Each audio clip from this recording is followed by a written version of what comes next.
ભરૂચથી સમાચાર મળ્યા છે કે આમોદમાં શહેરની મહત્વપૂર્ણ માર્ગ વ્યવસ્થાને વધુ મજબૂત બનાવવા માટે મલ્લા તલાવડીથી ડોક્ટર ભીમરાવ આંબેડકરજી સર્કલ સુધીના આરસીસી રોડના નવીનીકરણ કાર્યનું ભૂમિપૂજન ધારાસભ્ય દેવકિશોરજીના વરદ હસ્તે કરવામાં આવ્યું। રૂપિયા 70 લાખના ખર્ચે આ રોડ આધુનિક ધોરણે નિર્મિત કરવામાં આવશે, જે વાહન વ્યવહારને સરળ બનાવશે અને વરસાદી મોસમમાં પાણી ભરાવ જેવી સમસ્યાઓ દૂર કરશે। ભૂમિપૂજન પ્રસંગે તાલુકા ભાજપના હોદ્દેદારો, કાર્યકર્તાઓ, નાગરિકો અને આગેવાનો ઉપસ્થિત રહ્યા હતા। ધારાસભ્યએ વિસ્તારના વિકાસ માટે રાજ્ય સરકાર સાથે સતત પ્રયત્નો ચાલી રહ્યા છે તે પણ જણાવ્યું છે।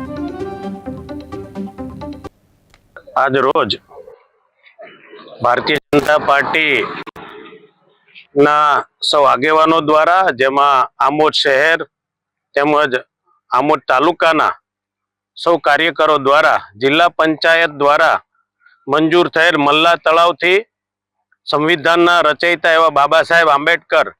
ના સ્ટેચ્યુ સુધીનો જે આરસીસી રોડ છે એ મંજૂર કરવામાં આવ્યો, જે 70 લાખથી વધુ રકમનો આ રોડ બનવા જ્યારે જઈ રહ્યો છે, ત્યારે આજે સર્વોદય સોસાયટી પાસે આજે ભારતીય જનતા પાર્ટીના સૌ કાર્યકરો દ્વારા એનું ખાતમુહૂર્ત કરવામાં આવ્યું। આજ રોજ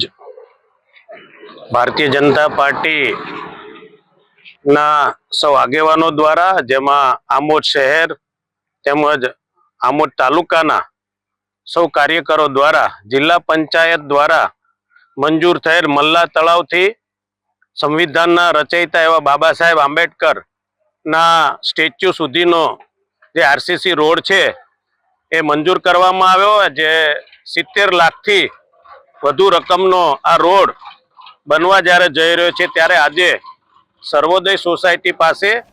આજે ભારતીય જનતા પાર્ટીના